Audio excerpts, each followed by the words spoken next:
आप पूछते हैं क्या नेचुरल डायमंड कभी ऐसा भी हो सकता है कि निकलना ही बंद हो जाए, पूरा खत्म हो जाए, और सिर्फ क्या लैब ग्रोन डायमंड का ही विकल्प बचेगा? तो इस सवाल का आंसर थोड़ा इस तरह से मैं देना चाहूंगा आपको कि पहली बात आपको ये समझना पड़ेगा नेचुरल डायमंड कैसे निकलता है जमीन के नीचे से और कितना भरमार है अभी तक। देखिए, आप जो नेचुरल डायमंड को यूज करते हैं, पता है जवान से जवान डायमंड भी जो बना होगा उसकी उम्र कितनी होगी? कम से कम 25 लाख साल पुराना है। मतलब इसका मतलब यह है कि डायमंड जो बनता है वो जमीन के नीचे 150 से 200 किलोमीटर नीचे बनता है। मदर नेचर को इतना प्रेशर वहां मिलता है, 150 किलोमीटर नीचे जाके प्रेशर मिलता है। तो एक्सट्रीम हीट, एक्सट्रीम प्रेशर जब हीरे को मिलता है उस 150 किलोमीटर नीचे, वहां जाके हीरा ग्रो करता है, बनता है। अब आप सोचे कि इंसान ये इतने नीचे जा थोड़ी पाता है? नहीं, इंसान जा पाया है अभी तक लगभग 1 किलोमीटर नीचे तक। तो फिर वहां से कैसे हीरा निकलता है? हीरा निकलता है एम्प्लेसमेंट के प्रोसेस से। इसका मतलब कि जमीन के नीचे, धरती के नीचे सेंटर में बहुत गहराई में बहुत प्रेशर है और हीट है, गैसेस हैं जो कि हमेशा ऊपर आने के लिए कोशिश करते हैं। तो वो गैसेस के साथ कभी कभार से ऊपर आ जाते हैं, गैसेस के साथ बहुत सारे रॉक्स, पत्थर और डायमंड भी सतह पे आ जाते हैं। इस प्रोसेस को कहा जाता है एम्प्लेसमेंट। तो जहां जहां एम्प्लेसमेंट हुआ होगा, जियोलॉजिस्ट उन जगहों पे जाकर रिसर्च करते हैं कि क्या यहां पे डायमंड पाया जा रहा है, और उन्हीं जगह को आज के डेट में डायमंड की माइन कहा जाता है। तो आपको मालूम पड़ रहा है डायमंड की प्राइमरी माइनिंग कहां होती है? जहां जहां पे एम्प्लेसमेंट हुआ है।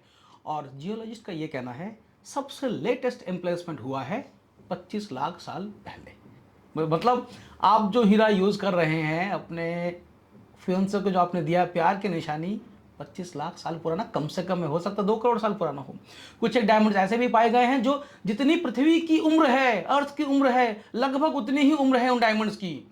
मतलब 200 करोड़ साल पुराना, 400 करोड़ साल पुराना, इतना भी पुराना हीरा पाया गया है। ठीक है जी। तो अब सवाल है कि क्या हीरा मिलना खत्म हो जाएगा? अब लैब ग्रोन डायमंड का जमाना आ गया है, तो लोगों ने नेचुरल डायमंड से हल्का सा हटके बड़े पीसेस में खासकर लैब ग्रोन डायमंड में इन्वेस्ट करना शुरू कर दिया है। डायमंड की बहुत भरमार है, और क्योंकि अब नेचुरल डायमंड को लैब ग्रोन डायमंड बहुत टक्कर दे रहा है, तो जरूर डिमांड में फर्क आएगा। देखिए, प्रकृति ने हर चीज को पत्थर ही बनाया है, हमने उसको एक लेवल दे दिया कि यह हीरा है और ये साधारण पत्थर है ना।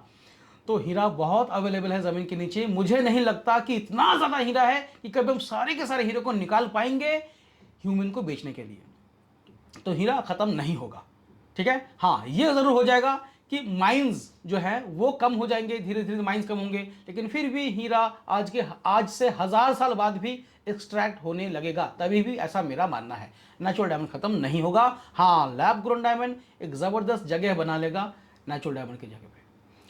लैब ग्रोन डायमंड एक अच्छी जगह बना लेगा, नेचुरल डायमंड को टक्कर दे रहा है।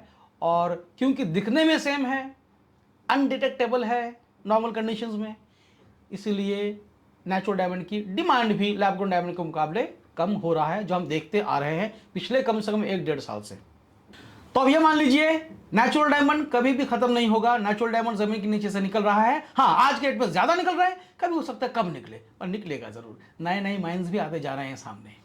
उम्मीद करता हूं आपको इस सवाल का जवाब अच्छा लगा होगा। मेरा काम है एजुकेशन देना, लैबोरेटरी सर्विसेज देना और आप तक अच्छे अच्छे डायमंड्स और जेमस्टोन्स पहुंचाना। अगर आपको कोई अच्छा नेचुरल डायमंड या लैब ग्रोन डायमंड खरीदना है, आप हमसे इस नंबर पे कांटेक्ट कर सकते हैं। हमारी कोशिश रहेगी आपके बजट में सबसे बेस्ट डायमंड आप तक पहुंचाने की। मेरे साथ इस वीडियो में जुड़े रहने के लिए आपका धन्यवाद।